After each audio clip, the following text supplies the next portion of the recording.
Andre, Chelsea versus Barcelona at the Bridge. But do you remember the time when Ronaldinho did his move against Petr Cech? The time when Ballack ran down Overborough and almost punched him in his face? The time when Torres scored that goal in the new camp? The time when Didier Drogba said it's a disgrace, not the best of tones? Well, it starts back. 6 years in waiting for this. Chelsea-Barcelona, knockout rounds, Champions League at the Bridge. Stay tuned for more. Yes. Hey everyone, welcome to another episode of Extra Time TV. This is Andre Sokla. I'm Kevon Campbell. The Champions League has returned, Kevon. Yeah. You know, we reacted to the other games, but now Barcelona take on Chelsea. Yeah. You know, it's been an exciting year for both teams. Chelsea making the news for all the wrong reasons, getting smacked by Watford. So Kevon, Chelsea are not in good shape. A lot of things are going wrong. Things seems to be going really great for Barcelona. What do you think about this leg? La Blaugrana travels to West London to face the Blues at Stamford Bridge in what is really one of the titanic encounters of European football. I mean, over the past 15 years, this game has been so big. So many subplots in this game. Players move from side to side. You have Pedro and Fabregas, ex-Barca players. Barca signing players who are eligible like Coutinho. Chelsea made some amendments. Giroud and Ross Barkley is now in their team. Morata, an ex-Real Madrid guy, goes back and he can pepper Barcelona players. So many subplots, I can't wait. But it's two teams who have contrasting form. Barcelona riding high in La Liga, runaway leaders. Chelsea sputtering on the top of Premiership, like 4th, 5th. Yes. But when you look at the Champions League history, against Roma, they faltered and they came second. Barca headed the group. But again, look at the teams, Andre. Messi never scored a goal against the Blues. And in reality, Chelsea have more wins against Barcelona in this fixture. Last time they met, six years ago, when that Torres goal at the end meant that Chelsea went through. So back from hell. Yep, so much history, I can't wait. The atmosphere is going to be electric. But Chelsea, their attack, Hazard has to have a big game because I don't see that midfield, it depends on what Conte does as well, being able to maintain an onslaught from Barcelona.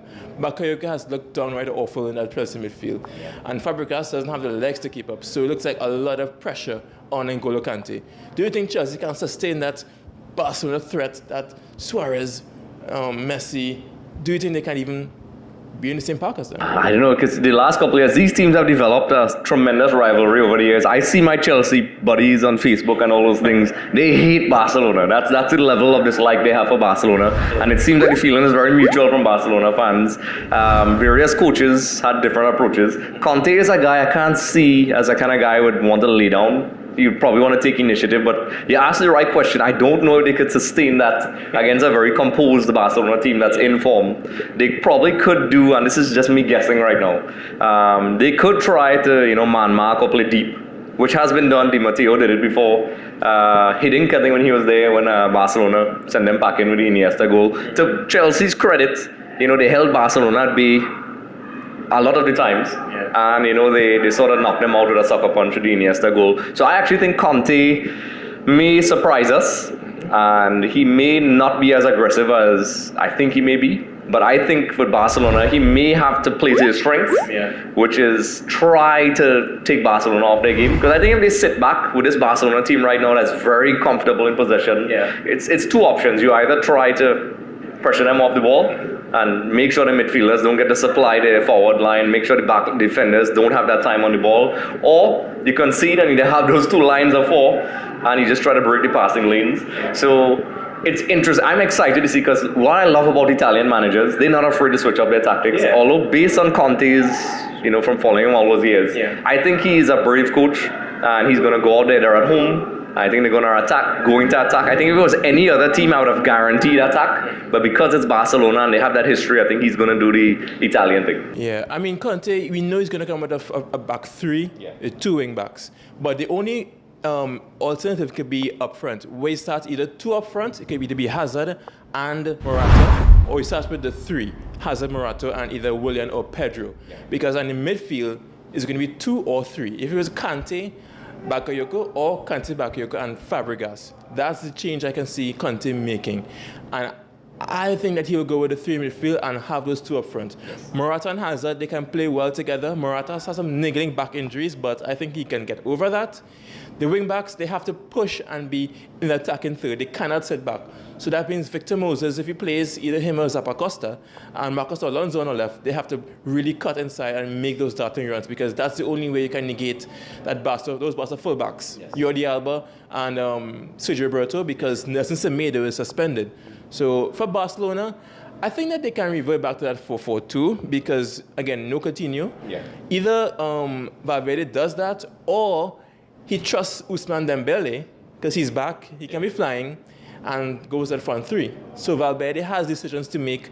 Does he stick with this, Messi and Suarez, or he starts Dembele and probably drops Andre Gomez or Denis Suarez to the bench? So those will be the two key decisions the coaches will need to make before this titanic clash in the bridge. Yes, if you had to choose, one player for each team that, would be the key figure. We did it last time and we were actually pretty close. Yeah. Kudos to us. One player from Chelsea, one player from Barcelona. Who do you think are the key players for each team? I'm going to Alvaro Morata for Chelsea because he has a habit of scoring against Barcelona.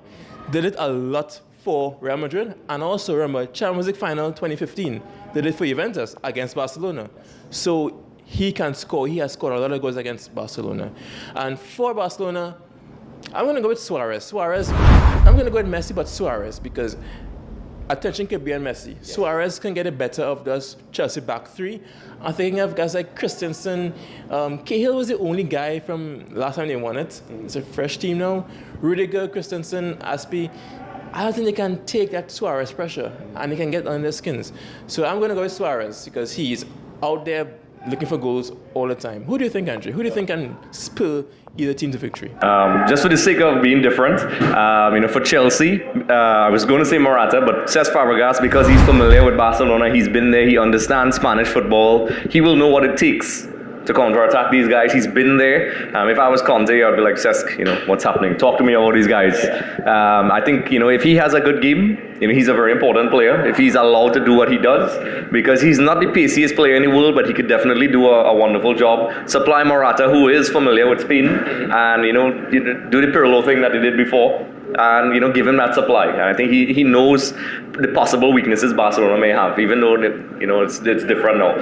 For Barcelona, I was going to say Suarez, but I'm going to go back to Messi because he has something to prove against Chelsea. He hasn't scored a goal against them. I don't think that's an issue, but I think motivating and taunting Messi is a big mistake. Every time people say he's not going to score, whatever, he usually silences them, and I think Messi is very motivated for that reason. He's always motivated, and he's, not to be cliche, but Messi is Messi, and I think he is going to take a very creative role. He's going to attract a lot of Chelsea players. He's going to free up the attacking players, like you said, and if Chelsea have a chance, they have to definitely focus on Messi. That's just no mistake about that. So that being said, Kevon, what do you think his final score is going to be? I see a 2-1 victory for Barcelona. Yeah, I think so too. I think Chelsea will get a goal. I actually think it will probably be 3-1. 3-1, 2-1, but I'm going to stick with a figure. I don't want to be safe because I think, Chelsea will want to get that equalizer at home. Yeah. And I think that's what Barcelona would want them to do, and they would take advantage of those advancing fullbacks. And I think Barcelona will come with a victory. But we could be wrong, and it could be, 5,000 nil. Who knows? To Chelsea. Yeah, to Chelsea. So, with that being said, comment in the comment section below. We know there's a lot of Barcelona and Chelsea fans out there. Let us know what you think. Yes. Comment. Let us know what you think we missed, what you think the lineups are. If you think we are talking complete insanity, let us know, because Kevon, when you like and subscribe, you qualify for a chance to win a copy of FIFA 18. Yes, copy of FIFA 18, and also our skills challenges going on. So you guys out there who think you have skills to match, skills to pay the bills, or whatever kids say now, submit a video, send it to Instagram, YouTube, whatever, tag us, and you'll probably win. Check out our website, EXTVmedia.com. Thank you for watching another episode of Extra Time TV. Don't forget to like and subscribe. You can also check us out on Facebook and Instagram. We'll leave the links below.